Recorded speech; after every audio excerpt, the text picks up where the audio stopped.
So I want to talk to you today about this idea of interpreting dreams. Now, it really became very popular at the beginning of the 20th century, and we all know the names involved: Freud and Jung and a whole bunch of other people. And the idea was that you would bring your dream to an analyst who had an understanding of symbols and colors and all that stuff, right? And we've talked about this before, giving your experience to somebody else to be told what it means. In modern psychology, the man who really is best known for pushing back against that idea is a guy named James Hillman. Now, he wrote, 15, 16 books. And just to give you a sense of where he's coming from, one of his books was titled, "We've Had 100 Years of Psychotherapy and the World's Getting Worse."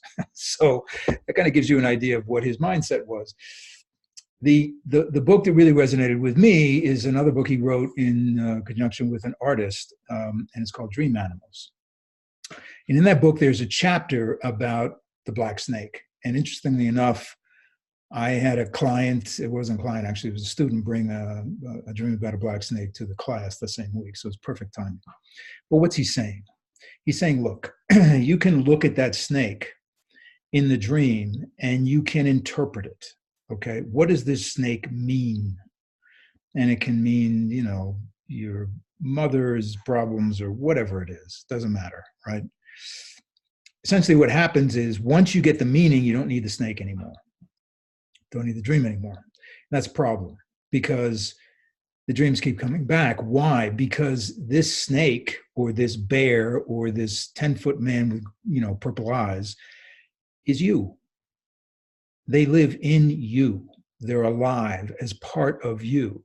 And so when you push them up into your brain to make meaning out of them, you ossify them, you calcify them. And that's not a good thing for you to do.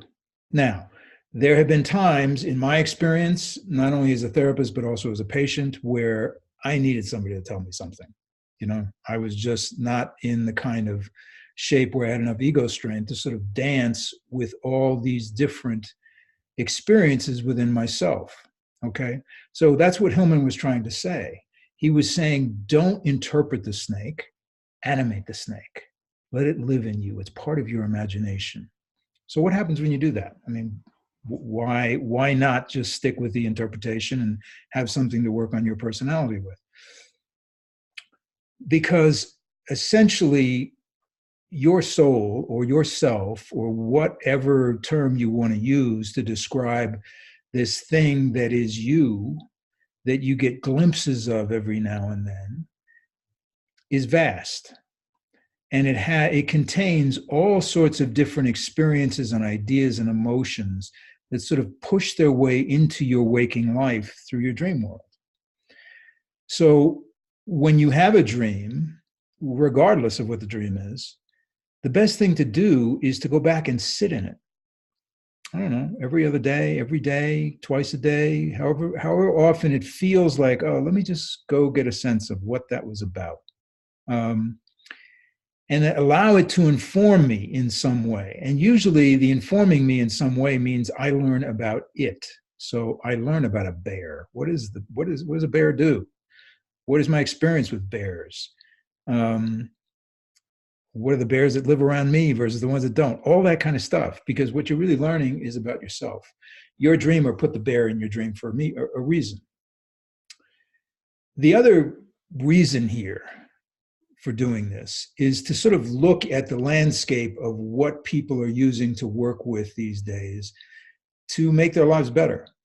Now, there's a whole field of mindfulness. There's a whole field of neuroscience. These are all good things. Because what do? They make you aware of your own thoughts. They make you aware of the process in your brain, although I think it's really important that we understand that neuroscience is 25 years old. They discovered the default mode network 10 years ago. They discovered we have a lymphatic system 18 months ago. So the extrapolations that people are making about neuroscience make me a little nervous every now and then. But the idea that we can become self-aware of our thinking is really a good thing. The question is, and then what? Right? Are we just beings with random thoughts that we want to kind of sort of control or at least be aware of? Okay, maybe so. Seems to me there's a lot more going on. And that is the idea behind animating a dream. So that's one concept here. Let me move on to two others to sort of round this out. And this may sound like a jump shift, but let's talk about the placebo effect for a minute, okay? It's been sort of a well-known secret that for the last 10 years or so, maybe longer, placebos are getting the same or better results than the medications that they're actually testing. These are pharmaceutical companies who have to go out and get FDA approval, right? I don't know what the threshold is. I think it's a third, but it could be lower than that. It could be greater than that. But if you have more than a third of the people getting better on a sugar pill, you got problems with your study. So we look at that and we go, okay, what's going on? Well, people say, these people have a belief that they're going to get better when they take this pill. And there's also some research that say that because in the United States, pharmaceutical companies are allowed to do direct marketing, which they're not allowed to do anywhere else in the world except New Zealand, that people have this idea that a pill will make them better, okay? That's all well and good, except it's not a belief, it's believing. It's a process. It's an understanding that there is something happening in you that will make you better. Now, you can sort of point the finger and say, well, they're silly people because it's the sugar pill. It's not the point. The point is that they are in an environment where there is a belief and there is support for the idea that they're going to get better, okay? That's the belief. The actual getting better is a verb, okay? It is a way of moving through the world. It is analogous with what I was just talking about in terms of animating a dream rather than interpreting it. It's the difference between a belief and believing, okay? It's an experience.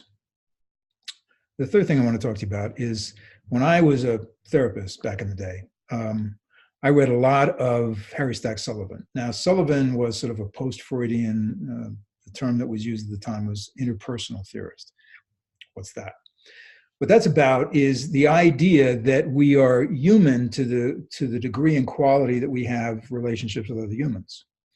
And the reason it was appealing to me is because it also sort of says, well, if things weren't so good in terms of your relationship with other humans, you can change that, So there was a dynamic there that said, you could actually become a better person by improving the way that you relate to other people and maybe choosing different people to relate to.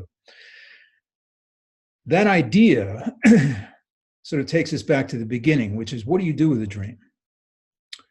Well, one is you write it down, so you get the story. But then there is something in the telling, just like there is something in the kind nurse that gives you a sugar pill. What is it? It's this connection between human beings that has nothing to do with something that we have figured out, okay? It has to do with sitting down and saying to somebody, here's a story. Makes no sense, okay? We wouldn't get published if we were trying to write the story of a dream. Here's a story that comes from my soul, and I connect to your soul. That's what I do for a living. I listen to these stories. My job really is to help that person animate that story. They come in with a 3-page outline and we turn it into a novel. Not quite, but close sometimes, right? Because what happens, something resonates in me and something resonates in them. And it really is, in a way, the same kind of principle that Harry Stack Sullivan was talking about, except this has to do with dreams.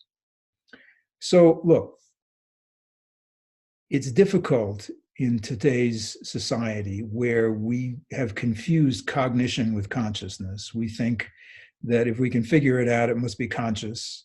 And if we can't figure it out, it must be, I don't know, unconscious or whatever, some other kind of conscious, which is a little nuts. But the fact of the matter is that most of our experience is not cognitive. Most of our experience is not thinking. Most of our experience is feeling. Most of our experience is experiencing. And that is really the best way to work with a dream, is to let it live with you. Many times I'll say to a client, that lady, go back and visit her a couple of times this week. Get to know her. See what's going on there. Because that's going to inform you about what we call the next larger version of who you are. And that's really the whole point, it seems to me, of being alive. Really? Yeah. Because what do we want? We want to become more of who we are. And dreams allow us to do that if we will allow dreams to do that. If we interpret them, if we, take a pin like they're a butterfly and stick them to a wall, they die. We don't need them anymore because we figured it out. So my message is less thinking. Less thinking, at least in terms of working with your dreams. More animation, more experiencing, more getting into the wonder of, my goodness, look at this part of me that's in me. Phenomenal. It's just amazing. So dream well tonight, and I'll talk to you soon.